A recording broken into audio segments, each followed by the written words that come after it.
नमस्कार मंडळी, मी संगीता. मी आज तुम्हाला भाजक्या पोह्यांचा चिवडा करून दाखवणार आहे. अतिशय चटकदार आणि चविष्ट हा चिवडा लागतो. आपण एक विशिष्ट मसाला करणार आहोत. तो मसाला घालून हा चिवडा खूप मस्त लागतो. चिवडा झाल्यानंतर मस्त पॅक करून ठेवायचा आहे हा चिवडा, म्हणजे अगदी 2-2 महिने हा चिवडा अजिबात खराब होत नाही. तुम्ही बघू शकतात हे भाजके पोहे इझिली बाजारात अवेलेबल असतात. हे पोहे आणल्यानंतर किंवा चुरमुरे आणल्यानंतर आपण प्रथम चाळून घ्यायचे आहे. त्यातले काळे वगैरे काही असेल, खडा वगैरे असेल, तो आपल्याला काढून घ्यायचा आहे आणि चाळून घ्यायचं आहे. बारीक असेल ते पडून जातं आणि छान चुरमुरे आपले वर राहतात. हे चाळून घ्यायचे आहेत प्रथम. त्याआधी मी 1 तास हे उन्हात ठेवलेले होते. या चिवड्यासाठी आपल्याला एक मसाला लागणार आहे. 1 चमचा मी धणे घेतलेले आहे, अर्धा चमचा मी जिरं घेतलेलं आहे, दालचिनी घेतली आहे 2-3 तुकडे आणि 5-6 आमसूल घेतलेले आहे. पाव किलो चुरमुऱ्यांसाठी एवढा मसाला पुरे होतो. आता एक छोटं कढलं घेतलं आहे मी. त्या कढल्यात आपल्याला धणे प्रथम खमंग भाजून घ्यायचे आहेत. जळू द्यायचे नाही आहेत आपल्याला. तेल न टाकता आपल्याला मस्त खमंग भाजून घ्यायचे आहेत. आणि हे धणे भाजून झाल्यानंतर, भाजत आले की त्यानंतर आपल्याला त्यात जिरं टाकायचं आहे. जिरं भाजायला फारसा वेळ लागत नाही, म्हणून त्यानंतर आपल्याला जिरं टाकायचं आहे. प्रथम धणे भाजलेले आहे, त्यानंतर मी जिरं टाकलेलं आहे. जिरंसुद्धा आपल्याला खमंग भाजून घ्यायचं आहे आणि त्यानंतर आपल्याला हे काढून घ्यायचं आहे. तेल न टाकताच मी हे खमंग भाजून घेतलेलं आहे. त्यानंतर आपल्याला दालचिनी किंचित मी तेल टाकलेलं आहे. त्या तेलात आपल्याला दालचिनी किंचित तळून घ्यायची आहे. जळू द्यायची नाही आहे, पण आपल्याला मस्त खमंग ही सुद्धा भाजून घ्यायची आहे. या चिवड्याला दालचिनी आणि आमसूलाचा खूप छान स्वाद येतो. त्यामुळे हे दालचिनी आणि आमसूल नक्की आवर्जून टाका. हे सुद्धा छान आपण तळून घेतलेलं आहे आणि आता हे सुद्धा आपण काढून घेणार आहोत. हे तळून झाल्यानंतर आपल्याला आमसूल टाकायचे. मी 5-6 आमसूलं घेतलेली आहेत. आमसुलामुळे मस्त आंबट गोड चव लागते, आंबट चव लागते. आपल्याला साखरसुद्धा टाकायची आहे, त्यामुळे गोडसुद्धा हा चिवडा छान लागतो. मस्त खमंग तळून झालेली आहे ही आमसुलं. आता ही बाजूला काढून घेतल्यानंतर एक 10 मिनिटांनी ही छान मस्त कुरकुरीत होतात. हा सगळा मसाला आपल्याला वाटून घ्यायचा आहे. मी सगळा मसाला बाजूला वाटून काढून ठेवलेला आहे. त्यानंतर गार झाल्यानंतर आपल्याला मिक्सरमधनं हा मसाला काढून घ्यायचा आहे.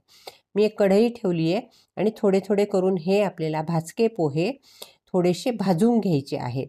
मी 1 तास उन्हात तर ठेवलेलेच होते, पण आपल्याला परत एकदा ते भाजून घ्यायचे आहेत. भाजल्यानंतर अगदी 2 महिने हा चिवडा अतिशय छान राहतो, कुरकुरीत राहतो आणि चविष्टही राहतो. शेवटपर्यंत चव अगदी छान लागते. हे असे थोडे थोडे करून मी चुरमुरे हे भाजके पोहे भाजून घेणार आहे. आता आपल्याला मसाला वाटून घ्यायचा आहे. ही दालचिनी घेतली आहे मी, धणे जिरं घेतलेलं आहे आणि आपल्याला आमसुलंसुद्धा यातच वाटून घ्यायची आहे. बघा ही छान आपली कडक झाली आहे आमसुलं. ही सुद्धा आपल्याला याबरोबर वाटून घ्यायची आहे. हा सगळा मसाला आपल्याला चिवड्याला घालायचा आहे. हे बघा असा बारीक वाटून तयार आहे. मिक्सरमधनं मी हा वाटलेला आहे. कढईत मी तेल ठेवलेलं आहे तापायला. 2 मोठे चमचे तेल घेतलेलं आहे. खोबरं घेतलेलं आहे, शेंगदाणे घेतलेले आहे आणि डाळवं घेतलेले आहे. मूठभर मी शेंगदाणे घेतलेले आहेत. तुम्हाला आवडीनुसार तुम्ही थोडे कमी जास्त करू शकतात. हे शेंगदाणे सुद्धा आपल्याला खमंग तळून घ्यायचे आहे. अगदी मंद अग्नीवरच हे काम करायचं आहे. मोठा गॅस केला तर शेंगदाणे जळतात आणि ते काळे होतात. त्यामुळे मंद अग्नीवरच आपल्याला शेंगदाणे तळून घ्यायचे आहेत. शेंगदाणे तळून झाल्यानंतर डाळवं तळायला फारसा वेळ लागत नाही, म्हणून त्यानंतर आपल्याला त्यात डाळवं टाकायचं आहे. आणि खोबऱ्याला सुद्धा अतिशय कमी वेळ लागतो, म्हणून त्यानंतर शेवटी आपल्याला खोबरं टाकायचं आहे. अगदी पातळ पातळ काप केलेले आहे, त्यामुळे पटकन तळून होतात ते. त्यामुळे शेवटी मी खोबरं टाकलेलं आहे. हे सुद्धा छान असं मस्त तळून घ्यायचं आहे. थोडासा किंचित कलर बदलला की त्यात आपल्याला अर्धा चमचा हिंग टाकलेला आहे. त्यातच भला मोठा कढीपत्ता टाकलेला आहे. मस्त कढीपत्तासुद्धा आपल्याला कुरकुरीत करून घ्यायचा आहे. छान कुरकुरीत झाल्यानंतरच चिवडा मस्त लागतो. त्यानंतर हा मी मसाला टाकलेला आहे. मसालासुद्धा मस्त फिरवून घेतलेला आहे, कालवून घेतलेला आहे.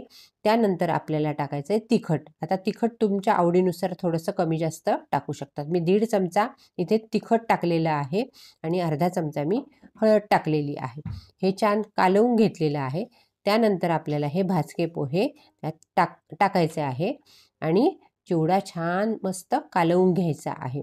एकजीव झालेला आहे चिवडा. त्यानंतर आपल्याला चवीनुसार मीठ टाकायचं आहे.